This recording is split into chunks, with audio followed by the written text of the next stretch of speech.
You send her in alone, you're signing the death notice yourself. Save the trouble. Sign it now. Master Sergeant Bram Corliss said it the way he said everything, loud enough to fill the tent and land on every face in it. A man who had spent 20 years learning that volume reads as certainty. He tapped the map with 2 fingers. The harbor town of Marne drawn in gray under a smear of fog that had not lifted in 9 days. Around the plywood table, the section leaders looked anywhere but at the small woman standing at the end of it. Corporal Odile Varga did not look away.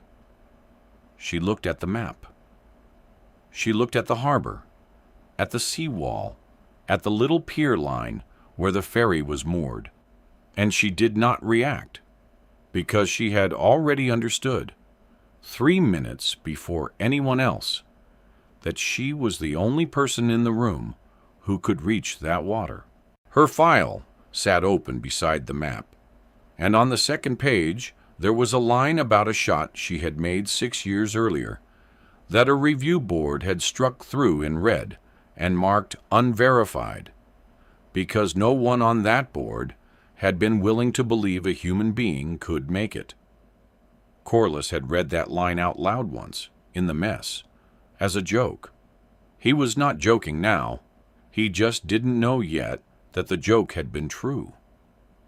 Odile breathed out slow through her nose, 1 long count, the way she always did when a room decided who she was before the day did. She had a habit of it. It looked like patience. It was arithmetic. Major Idris Vane let the silence sit for a 3 count, then set his coffee down. She goes in tonight. Before we get to the water, and to the fog, and to the shot that ended up in 3 after-action reports, because no one believed the first 2, do me a favor. If stories about the person everyone underestimates being the last one standing are your kind of story, subscribe and stay with me all the way to the end, because the last 90 seconds of this one are the whole reason it's worth telling. Drop your city in the comments so I can see how far this one travels tonight, because it always surprises me. And somewhere out there is somebody who is being counted out this week the same way she was. Stay to the end. There's a moment on that seawall where a man who spent a year mocking her has to say her name into a radio and ask her to save 30 people, and you're going to want to hear how she answers. Marne sat on a cold estuary at the top of a bad coast, a fishing town gone quiet under a militia that had rolled in off the hills and never left. The fog came off the water every night and did not burn off by day anymore. It just thinned to the color of dishwater and thickened again by dusk. The coalition fire base squatted 2 ridges inland, close enough to hear the town's church bell when the wind turned, too far to matter when it counted. Odile had been there for months and had fired her weapon in anger exactly 0 times, because Corliss ran the marksmanship section like a private club, and she was not, in his accounting, a member. She cleaned rifles that other men shot. She logged their dope. She sat in the back of the range truck. And every evening, when the others racked their gear, she would take her own rifle out to the far berm alone, in the failing light, and put a single cold round into a steel plate at whatever distance the fog allowed, and walk away. 1 round. She never fired a second to confirm. The armorer, a lean, quiet specialist named Ilya Danko, had watched her do it maybe 40 times before he understood what he was seeing, which was that she never missed the first one, and never needed to, and that the men who laughed at her had never once seen her shoot because she made sure of it. She had not learned it in the army. She had learned it on a frozen range as a teenager, in biathlon, skiing herself to the edge of blackout, and then dropping onto the mat with her heart going like a fist on a door, and putting 5 rounds into 5 coins of steel before it slowed down. Her coach was a woman named Sana, blunt as a hammer, retired off the national team with 2 bad knees and no patience, who taught her one thing above everything else. The trigger, Sana used to say, is the easy part. Anybody can pull a trigger. The hard part is the half second before, when you decide. Sana and Odile did not part as friends. In her last junior championship, Odile had passed on the shot the whole team wanted, and taken a harder one instead, on instinct, and been right. And Sana had called it ego in front of everybody, and never fully taken it back. Odile had carried the lesson and the grudge together for 6 years, folded into the same pocket, the way you carry the 2 halves of a thing you're not done arguing with. She did not press a keepsake to her chest before she shot. She just breathed the way Sana taught her, 1 long count out, and fired between 2 beats of her own heart. That was the inheritance.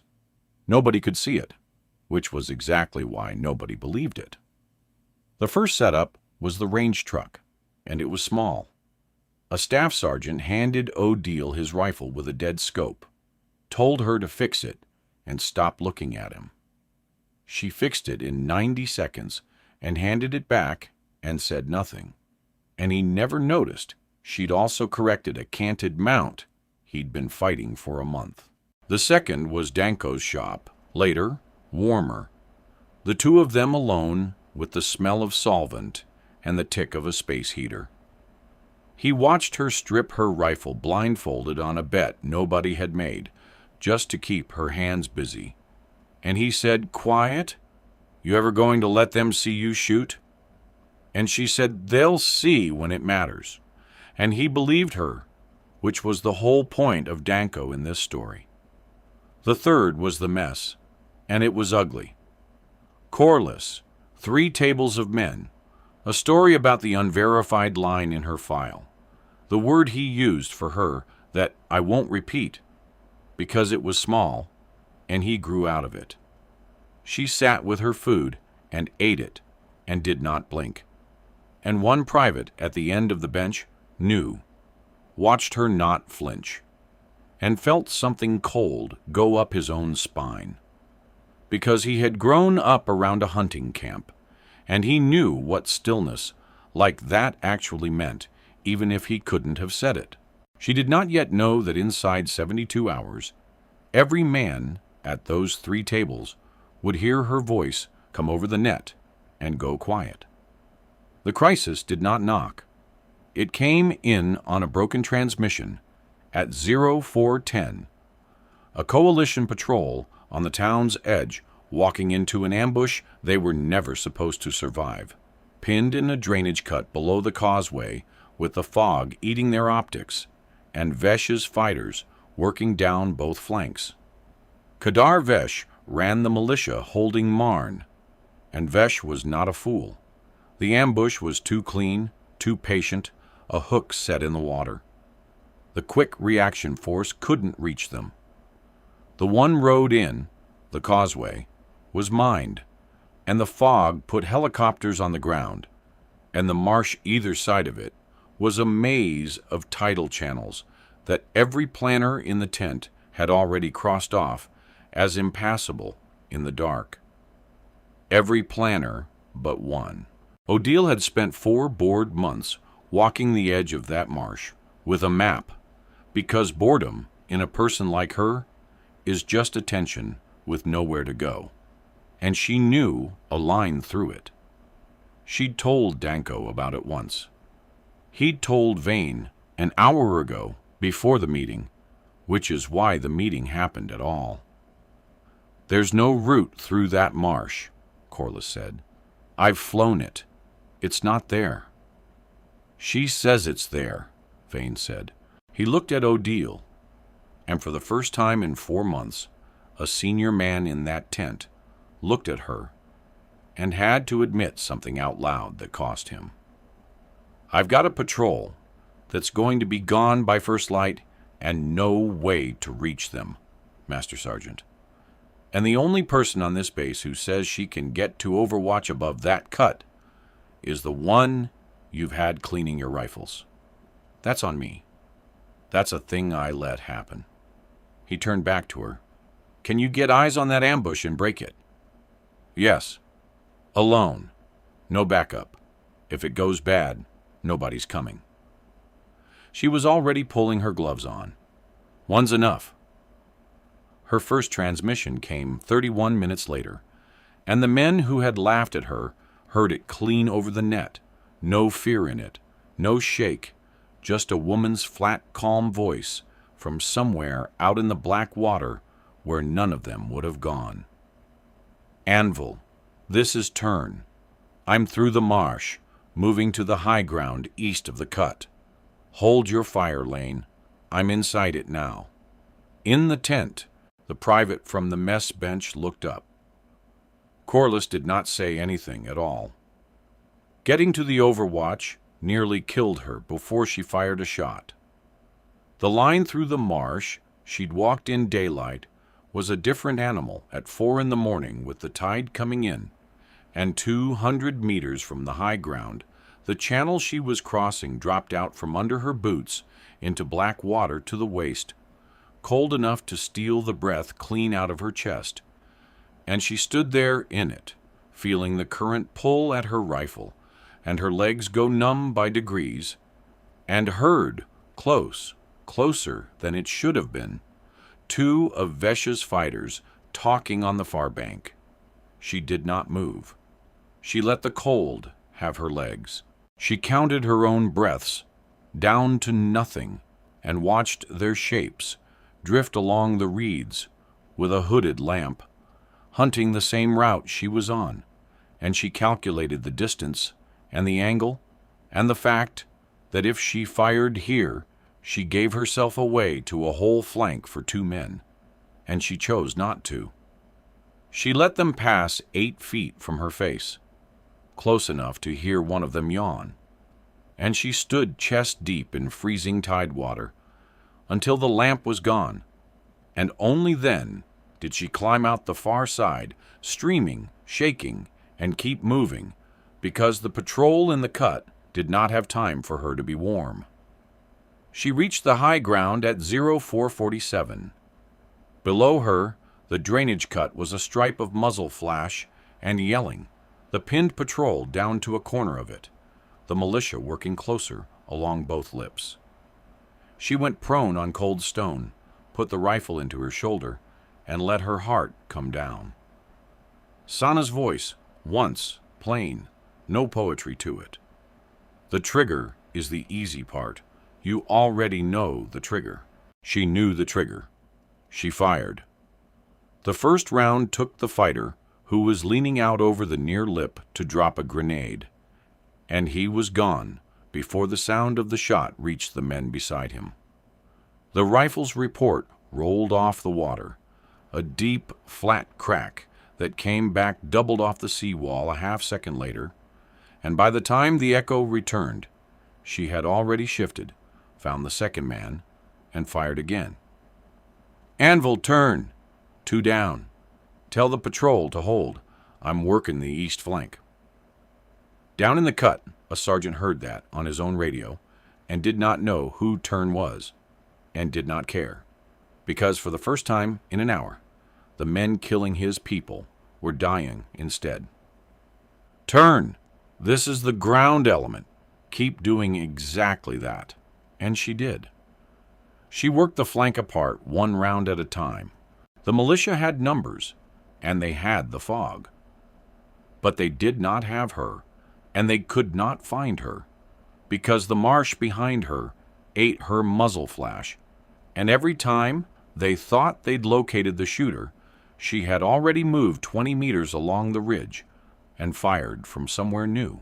A fighter with an RPG stood up on the far side to hunt the source of it, and she took him standing, and the rocket he'd been about to loose sagged out of the tube dead and did nothing. Anvil, that's 5. The TOC controller was keeping her count now, a steadying voice in her ear against the noise. Copy 5, turn. 6 came when a machine gun opened up from a shed roof, a heavier hammering sound, brass ringing off tin, and she read the tracer back to its source and put a single round through the gunner, and the gun went silent mid-belt. 6, turn. Be advised, they're pushing your ridge. They had figured out, finally, which end of the world the death was coming from, and now maybe 15 of them were coming up the ridge at her in the dark. And this was the second time that night she should have died. She heard them before she saw them, boots on scree. A low order passed along the line, and she did the arithmetic, and understood she could not stay and shoot them all before they closed. So she did the thing no one at the base thought could be done. The thing that turned an overwatch into an escape. She rolled off the high ground into the tidal channel below it, into water she'd already read in daylight, and she moved along it below the lip of the bank, while 15 men rushed the empty rock where she'd been. She came up 60 meters down their own flank, behind them, in the fog, and she had switched from the long rifle to the carbine slung across her back, and the sound of the fight changed with it, the deep spaced cracks of the rifle giving way to the fast, flat bark of the carbine, closer, uglier, a different music entirely. She fired into the back of a formation that thought it was chasing a ghost uphill, and she wasn't uphill anymore, and in 90 seconds she broke them. Turn, say count, the controller asked, and there was something new in his voice, something like fear of the good kind. She was breathing hard. I lost it, she said, honest, the only time all night she admitted to being human. You're at 14, he said. 14, turn. The ridge went quiet. The push was gone. Then the net gave her the empty channel, and it was worse than the fighting. She keyed up to raise the ground element and got nothing. She keyed again, said their call sign twice, and the fog gave her back a hiss of static and the far-off knock of a single rifle, and no voice at all. She lay in the reeds with the cold owning her legs and listened to the sound of a channel that should have had a living man on it and did not. And in the 3 seconds before it broke, she understood exactly how alone everyone out here really was, herself included, and how thin the line was between a voice and silence. Then the static cracked. Turn, ground element, we hear you. We're moving. We've got wounded. We can't carry fast. The breath went out of her. Moving to you, she said. She found them in the bottom of the cut, 4 men on their feet and 1 on the ground. And the one on the ground was a medic, which is the cruelest arithmetic a fight can do. Sergeant Perla Okoro had spent the whole ambush keeping other people alive, and had taken a round low in the hip doing it. And now she was gray and going grayer, and her own people were out of hands and out of time. Odile slid down beside her in the mud, and her hands, the same hands that had just done the impossible with a rifle, went to work doing something else entirely, because biathlon was not the only thing she'd taught herself in the long, empty months of being underestimated. She got the pressure where it needed to be, and got the tourniquet high and tight, and talked low the whole time, and Perla's eyes found her face. I've got a girl, Perla said, and her voice was very far away. She's 8. She's with my mother. Am I going to see her? It was not really a question. It was the thing you say when you need somebody to make it true. Odile did not hesitate, and she did not soften it into a maybe, because a maybe was no use to a woman fading in the mud. "You're going to see her," she said. "Not tonight, but you're going to see her. That's a fact, Perla. Hold my sleeve." Perla held her sleeve. "Say her name," Odile said, to keep her here. And Perla said a name, and Odile made her say it 3 more times until the litter came, and Perla was still saying it when they carried her out. She lived. Hold on to that, because you earned it, and so did she. At 0620, the QRF broke through behind an engineer clearing the causeway, and the ambush was over, and the town of Marne breathed out, and for about 11 minutes, everyone believed the night was won. That was the mistake. The ambush had never been the point. Vesh had spent 40 of his fighters to fix the coalition's attention on a drainage cut 2 kilometers from the water, while he did the thing he'd actually planned. And the first anyone knew of it was a panicked call from a fishing boat that had slipped the harbor at dawn. Vesh had the town's ferry. He had 31 townspeople aboard it. Adults. He'd rounded up in the night, and he had wired it. And he was going to leave in the fog by fast boat and take the harbor with him as a fire behind him, a warlord's exit. A lesson written in a burning hull, so that no town on this coast ever thought about turning on him again. And he was holding, in his own hand, the transmitter that would do it. Odile heard it come over the net while she was still on her knees in the cut, with Perla's blood drying on her sleeves, and she was already moving before Vane finished the sentence, because she had seen the harbor on the map at 3 that morning, and some cold clock in the back of her head had never stopped running on it. The second night was the harder one, and it was hers alone. There was no route the QRF could take to the seawall in time. The causeway was 1 lane, and clogged with the extraction. The fog had the aircraft on the deck, and Vesh's boat was already casting off.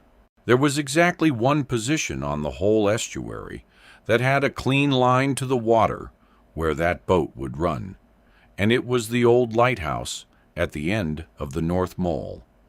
And there was exactly 1 person already close enough and light enough and stubborn enough to reach it on foot through a town full of Vesh's rear guard.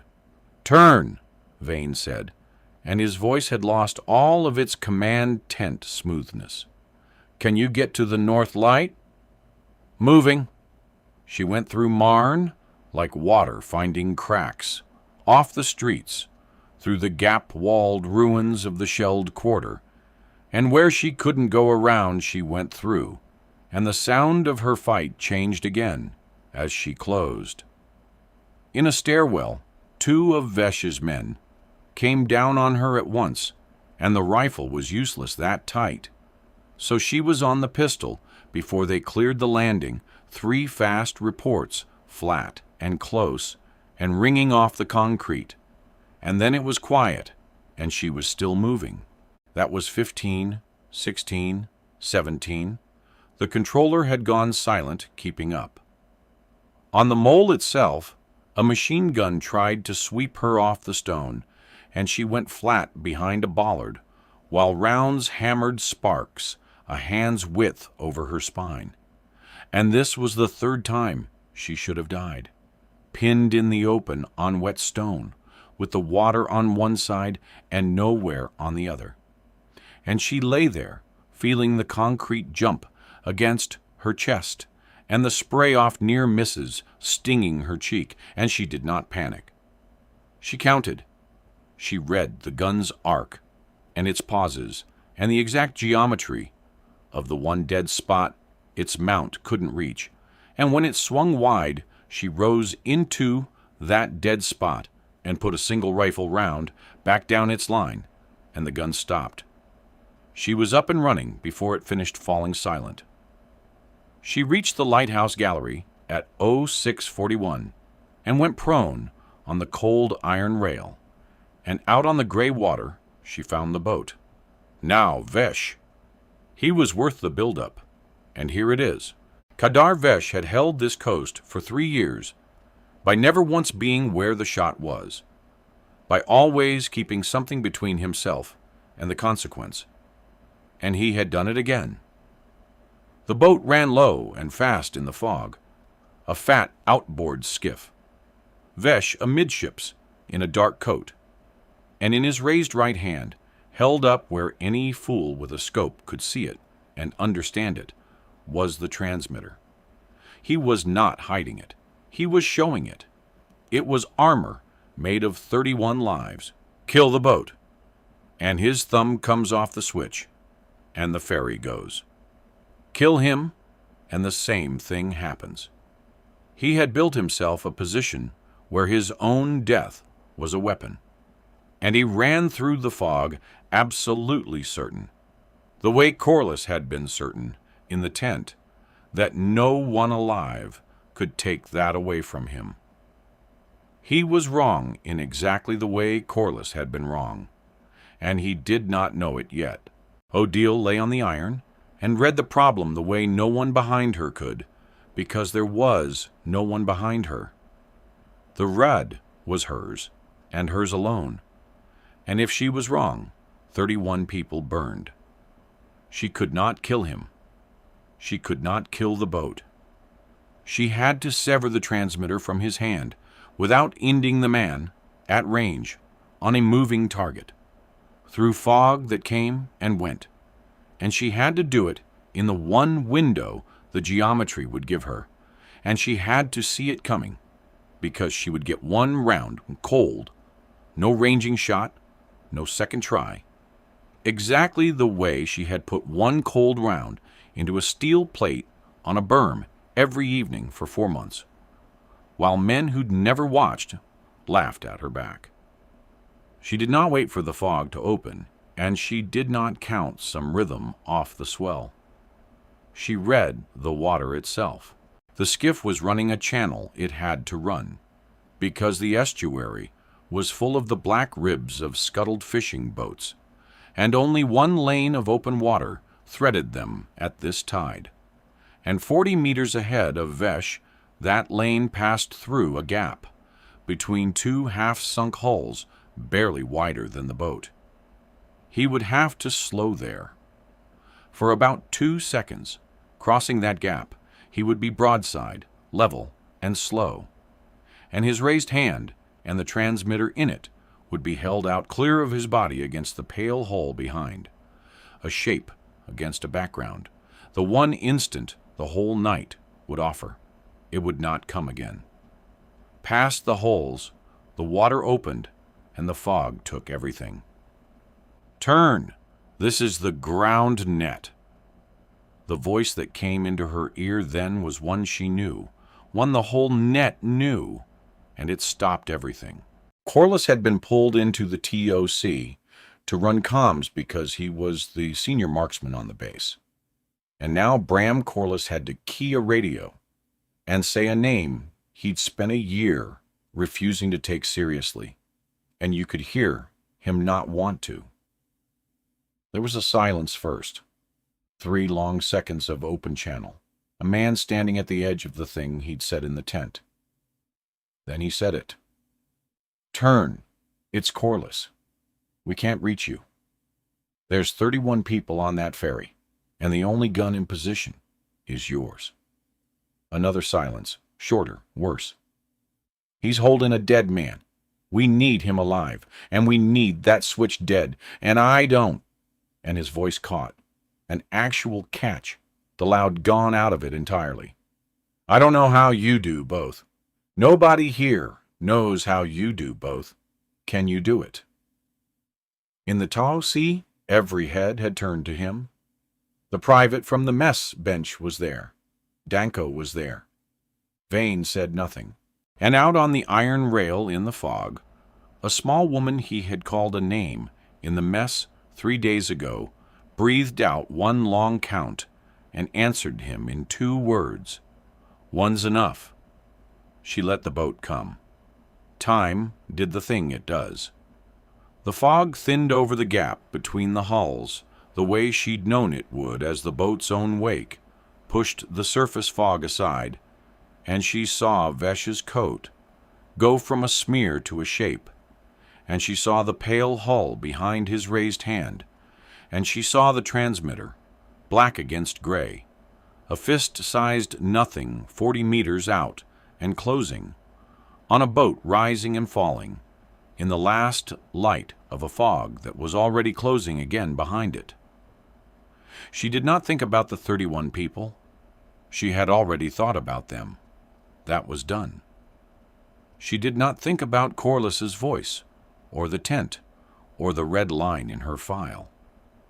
She thought about the half-second before, the part Sana always said was the only part that mattered, and she decided. Then she stopped thinking at all.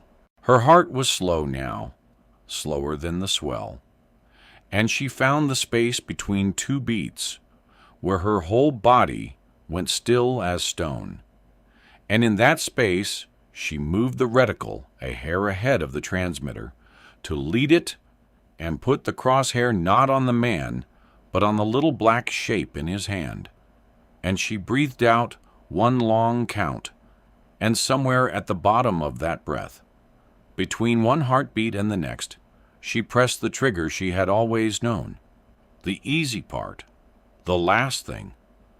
The rifle spoke once.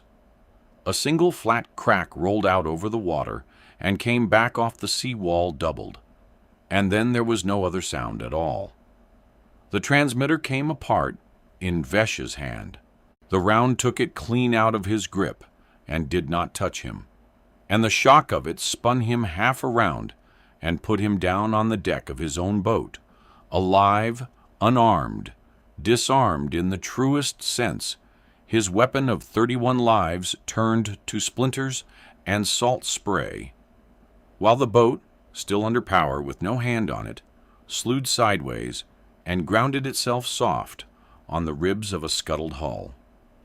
And on the ferry, half a mile back, the charges Kedar Vesh had wired to burn a lesson into this coast received no signal, because there was no longer anything left to send one, and 31 people who did not yet know how close they had come went on breathing in the fog.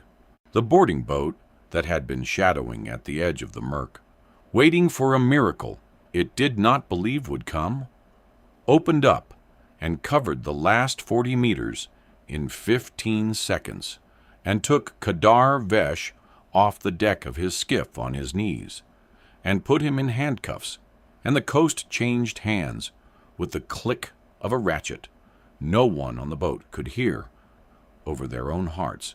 They did not believe it. Of course they didn't. When the first report came in, a controller in a higher headquarters said, on an open line, that it was not possible, that no shooter takes a transmitter out of a moving man's raised hand at 40 meters in fog and leaves the man untouched, that somebody was reading the after-action wrong, and for about 6 hours, the shot Odile Varga made went into the same drawer as the red-lined line in her file, another impossible thing a board could not sign. Then the proof came in, and it came from 4 directions at once, and it would not go back in the drawer. The boarding team's helmet cameras had the whole crossing recorded, the skiff, the raised hand, the transmitter, the round, the hand suddenly empty, all of it, time-stamped. The device itself was recovered off the deck in 3 pieces, with the strike mark on it, and an EOD technician who examined the ferry charges confirmed on tape that they had never received a trigger signal and could not have, because their trigger was in an evidence bag in 3 pieces. Vesh himself, questioned, unhurt, kept saying the same thing in disbelief through the translator, that his hand was open, that he had lost the transmitter and did not understand how, and that admission from the man who built the trap was worth more than any of it. And when a skeptical board did finally sit down to argue it away, it was Corliss who stood up in that room, of all people, and put his own name on the certification, and said he had heard her call the shot before she took it, and that he would stake his career on the fact that she meant to do exactly what she did. That closed it. This time, there was no red line. This time, the impossible thing had 4 witnesses and a man in handcuffs and a technician's tape, and it stayed true in the daylight, which is all she had ever wanted. For the true thing to be allowed to stay true where people could see it. They brought her back to the base at midday, and the fog finally lifted while she was crossing the causeway, the first sun in 9 days coming flat and hard off the water, and she walked into the same command tent she had stood in the night before, and Bram Corliss was waiting for her by the map. Everything about him had changed, and none of it was easy to watch. The volume was gone. He stood there turning his cap in his hands like a man who had never held one before. And when he tried to speak, he had to start twice. And the second time, his voice broke, and he let it. In front of the section leaders, in front of Vane, in front of the private from the mess bench, and did not try to hide it. "I had a story about you," he said. "I told it in the mess. You were there." He stopped. His jaw worked. "I've been doing this 20 years, and I have never in my life seen the thing you did on that water. And the reason I never saw it is I made sure I never watched you shoot, because if I'd watched you shoot, I'd have had to know what I was looking at, and I didn't want to know." He took a breath that shook.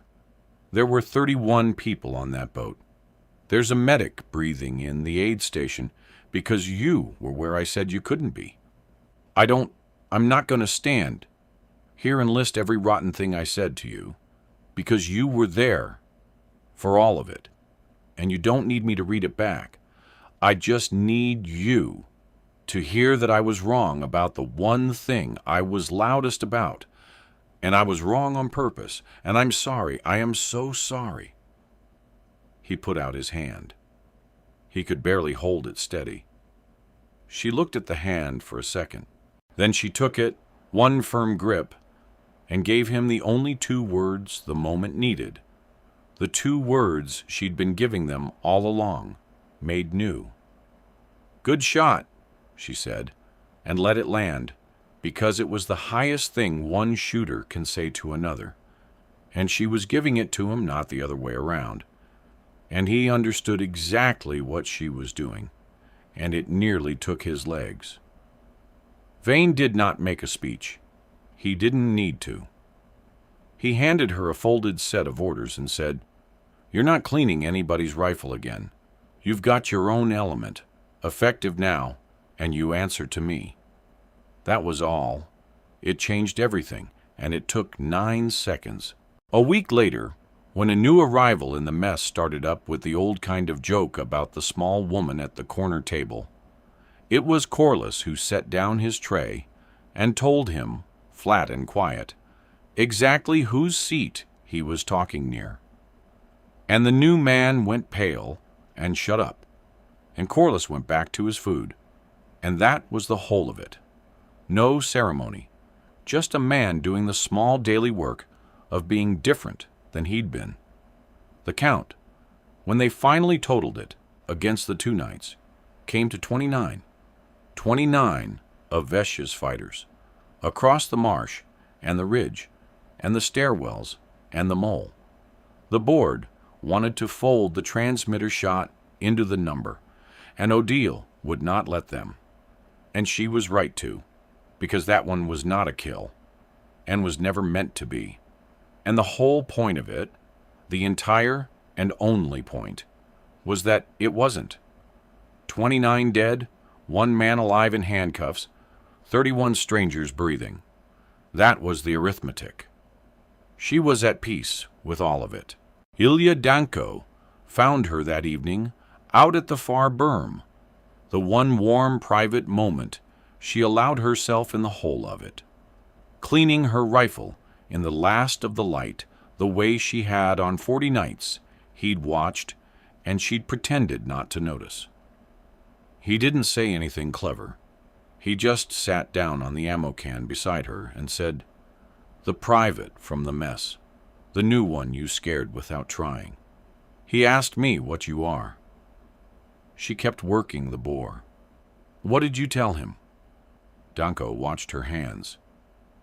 "I told him you're the one who's already done the math, while everybody else is still arguing about whether the problem's real," he said. "I told him that's what it looks like.